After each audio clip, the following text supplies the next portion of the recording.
তার ভেতর মানুষের ভিড়ে হারিয়ে যাওয়া এক ফুটপাত। সেই ফুটপাতেই থাকে এক অদ্ভুত পাগলি। দিনের পর দিন তাকে দেখা যায় ড্রেন থেকে ময়লা তুলে খেতে।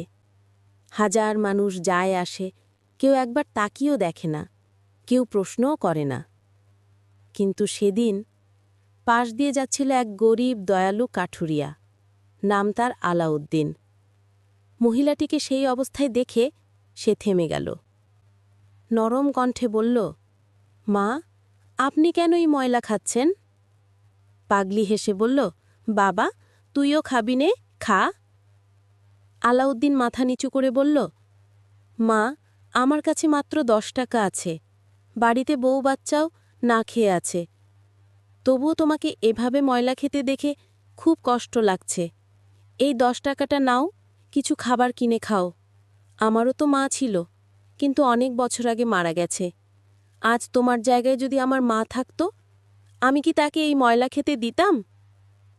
পাগলি একটু চুপ করে তাকিয়ে রইল। তারপর হেসে বলল, যা বাবা, হোটেল থেকে রুটি কিনে আয়, আমরা দুজন একসাথে খাব। যেই কথা সেই কাজ। আলাউদ্দিন রুটি এনে গামছাটা মাটিতে পেতে বসে গেল। কিন্তু পাগলি আবার ড্রেন থেকে ময়লা তুলে বলল, এটা রুটির সাথে মেখে খা আলাউদ্দিন। সবার চোখ বিস্ময়ে বড় হয়ে যায়। চারদিকে ভিড় বাড়ে, অনেকে হাসাহাসি শুরু করে। কিন্তু আলাউদ্দিন কোনো কথা না বলে চুপ করে রুটির সাথে ময়লা মুখে তুলল। আর অবাক ব্যাপার, তার মুখে গেল রুটি যেন স্বর্গীয় স্বাদের মতো লাগল।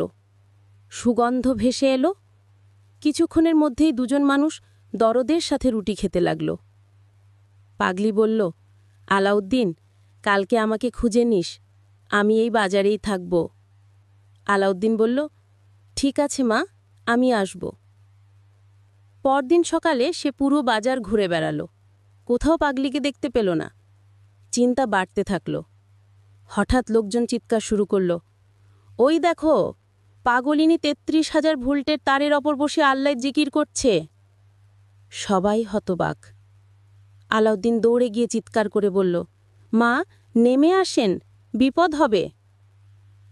পাগলি শান্ত স্বরে বলল, বাবা, কিছু হবে না, অপেক্ষা করো, আমি নামছি।